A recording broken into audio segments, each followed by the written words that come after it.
નમસ્કાર દર્શક મિત્રો, મહાસપરા ન્યૂઝ લાઈવમાં આપનું સ્વાગત છે। આપની સાથે હું જામ જયમલસિંહ જાડેજા। મિત્રો, આપણા વડીલો કહેતા કે નોકરી કરવી તો સરકારી, અને સરકારી કર્મચારી સરકારી અધિકારીઓ એમ કહેવાય છે કે સરકારના જમાઈ હોય। જમાઈ એટલે કે આપણે જમાઈ સાહેબ આપણા ઘરે આવે એટલે એની બરાબર આગતા સ્વાગતા કરવાની, એને કોઈ તકલીફ ન પડે એની જવાબદારી આપણે રાખતા હોય છે। તો સરકારના કર્મચારી અને અધિકારીઓ માટે આ શબ્દ શા માટે વાપરવામાં આવે છે? તેનું કારણ એ પણ હોઈ શકે છે કે આ સરકારી અધિકારીઓ અને કર્મચારીઓ એકવાર નોકરી ચડી ગયા પછી લીધેલી શપથો, લીધેલા જે કંઈ પણ જે છે રાષ્ટ્રપતિના વચનો એ બધા જ ભૂલી જતા હોય છે। આંકડા ખૂબ ચોંકાવનારા છે। સરકારી અધિકારીને કર્મચારી જો તટસ્થતાથી કામ કરે તો સરકારની તિજોરીને ક્યારે પણ નુકસાન ન થાય, અને સાથે સાથે આ રાષ્ટ્રમાં સ્થિતિ જે છે એ બરાબર નિર્માણ પામે। અત્યારે આપણે જ્યારે નાગરિકોની પણ જવાબદારી છે, કારણ કે નાગરિકો પણ જે છે આમાં ભ્રષ્ટાચારમાં સામેલ છે।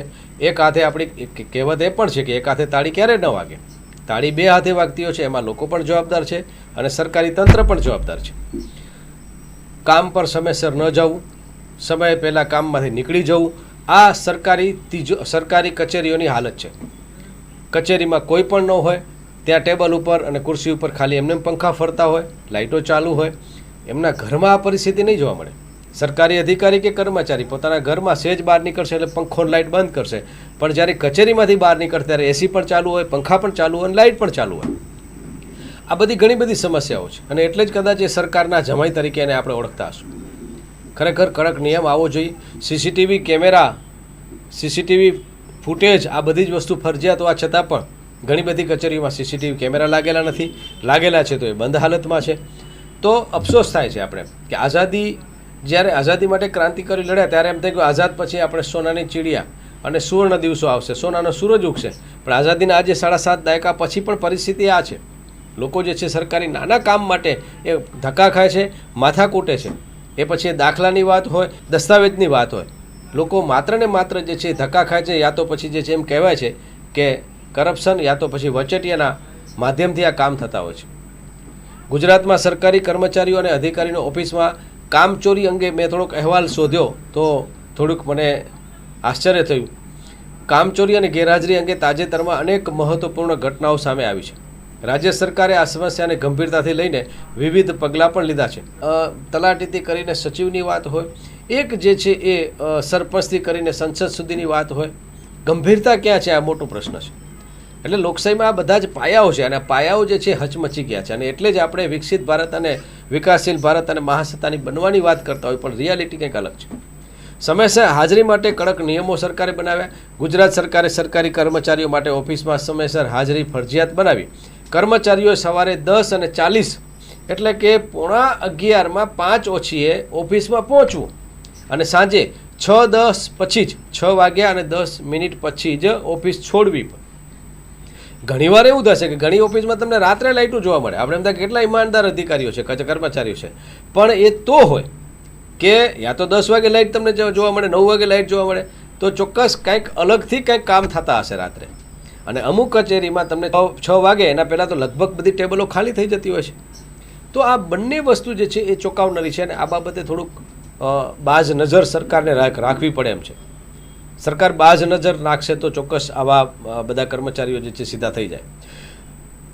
ત્યારબાદ જો કોઈ કર્મચારી મોડા આવે કે વહેલા જાય તો તેની રજા કપાશે અને પગારમાં પણ કપાસ થશે। મારે પ્રશ્ન એ પૂછવો છે કે અત્યાર સુધી કેટલા સરકારી કર્મચારીના અધિકારીનો પગાર કપાયો મોડા આવવામાં અને વહેલા જવામાં? કેટલા અધિકારીઓને જે છે એ પગાર કપાયો?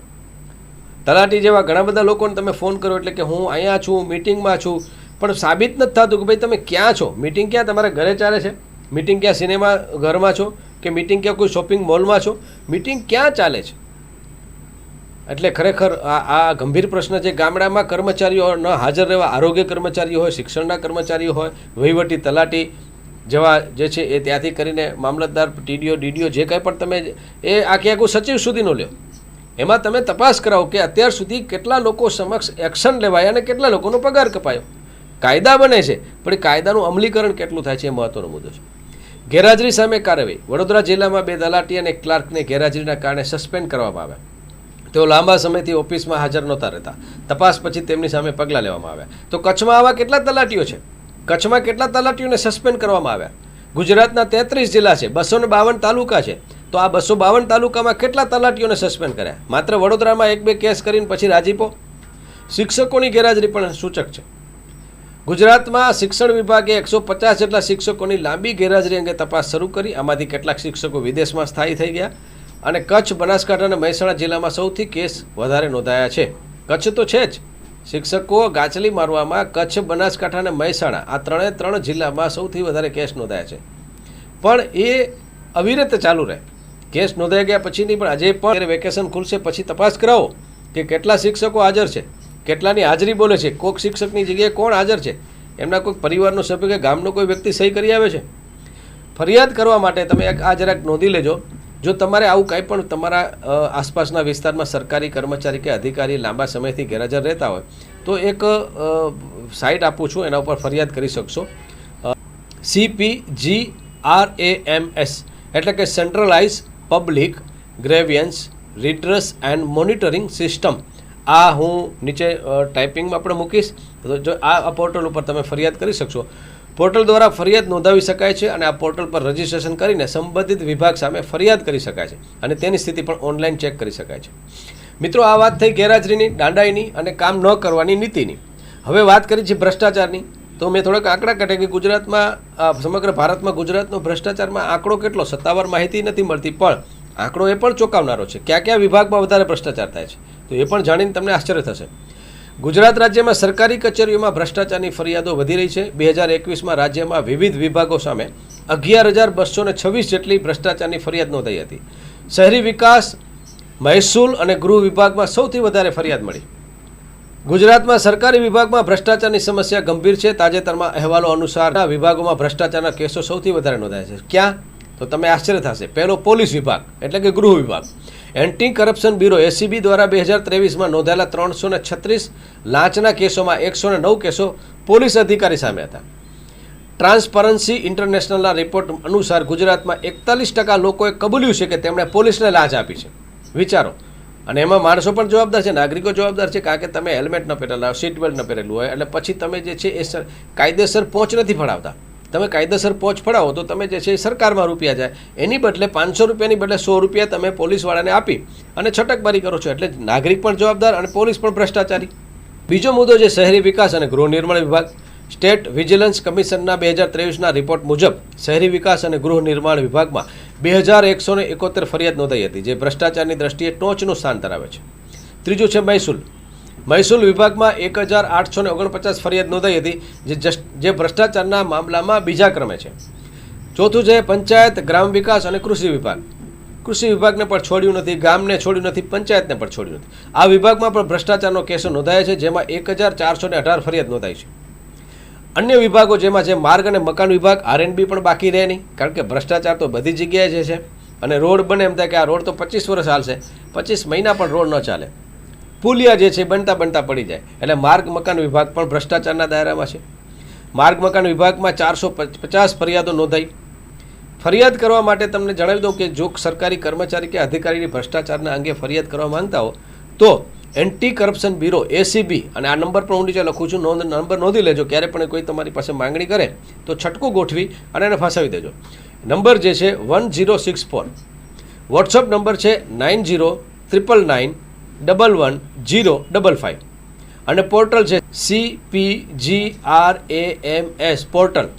તો એને તમે pgportal.government.in આ પોર્ટલ ઉપર પણ ફરિયાદ નોંધાવી શકો છો. આ માહિતીના આધારે તમે યોગ્ય પગલાં લઈ શકો છો. અને વધુ માહિતી માટે મદદની જરૂર હોય તો ભારતમાં લાંચ અને ભ્રષ્ટાચારના મામલામાં તમે જે છે ACB ખૂબ કડક કામગીરી કરે છે, તો તમારા વિસ્તારમાં ACBની કચેરીએ રૂબરૂ જઈ અને જે છે તમે ફરિયાદ કરી શકો છો. ગુજરાતનો નંબર કેટલો? તો ભારતમાં લાંચ અને ભ્રષ્ટાચારના મામલામાં ગુજરાતનો ચોક્કસ ક્રમ જાણવા મળતો નથી. રાષ્ટ્રીય રેન્કિંગ ઉપલબ્ધ નથી. ટ્રાન્સપરન્સી ઇન્ટરનેશનલ દ્વારા પ્રકાશિત કરપ્શન પરસેપ્શન ઇન્ડેક્સ એટલે કે CPI, આ કરપ્શન પરસેપ્શન ઇન્ડેક્સ CPI દેશોમાં રેન્કિંગ આપે છે, પરંતુ દેશનો ઉલ્લેખ આવે છે કે ભારતનો નંબર કેટલો, પાકિસ્તાનનો કેટલો, અમેરિકાનો કેટલો. તો એની વિગતો આપણે જાણશું. પણ ભારતના સ્તરે ભ્રષ્ટાચારની સ્થિતિ તો તમને જણાવી દઉં કે ટ્રાન્સપરન્સી ઇન્ટરનેશનલના 2024ના કરપ્શનના પરસેપ્શન ઇન્ડેક્સ અનુસાર ભારત 180 દેશોમાં 96મા ક્રમે છે. એટલે ભારત જે છે એ પણ પાછળ બહુ નથી. ભારત 180 દેશોમાંથી 96મા ક્રમે છે. 2023માં 93મા ક્રમથી નીચે છે. ભારતનો સ્કોર 38 છે, જે 2023માં 39 હતો. એટલે થોડોક સુધારો થયો છે. 2023 કરતાં 2024નો થોડોક જે છે સુધારો થયો છે. વાત કરીએ ગુજરાતનો રાષ્ટ્રીય સ્તરે ભ્રષ્ટાચારમાં સ્થાન, તો કે NITI એટલે કે નીતિ આયોગના આંકડા અનુસાર ગુજરાતે ભ્રષ્ટાચાર કેસોમાં 3જું સ્થાન મેળવ્યું છે. એટલે ગુજરાતે પણ રંગ રાખ્યો છે ભાઈ. એટલે ગુજરાતનો નંબર 3 છે, જેમાં દર 10 લાખ લોકો પર 1677.34 કેસ નોંધાયા છે. તમિલનાડુમાં 2492.45 અને ઓડિશામાં 2489.83 એટલે કે પ્રથમ કોણ છે તો કે ઓડિશા, 2400 જેટલા કેસ છે. બીજામાં તમિલનાડુ, એમાં પણ 2400 જેટલા કેસ છે. અને ગુજરાતમાં 1700 જેટલા કેસ છે. એટલે ગુજરાત 3જા ક્રમે છે.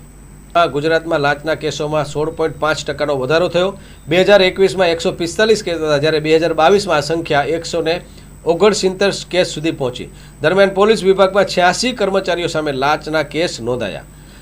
લોકલ સર્કલ અને ટ્રાન્સપરન્સી ઇન્ટરનેશનલ ઇન્ડિયા દ્વારા 2019માં કરવામાં આવેલા સર્વે અનુસાર ગુજરાતમાં 48% નાગરિકોએ છેલ્લા 1 વર્ષમાં લાંચ ચૂકવવાની કબૂલાત કરી હતી. આમાં 41% લોકોએ પોલીસને, 29% મ્યુનિસિપલ કોર્પોરેશનને, 18% જમીન અને મિલકત સંબંધી કામો માટે લાંચ આપી છે.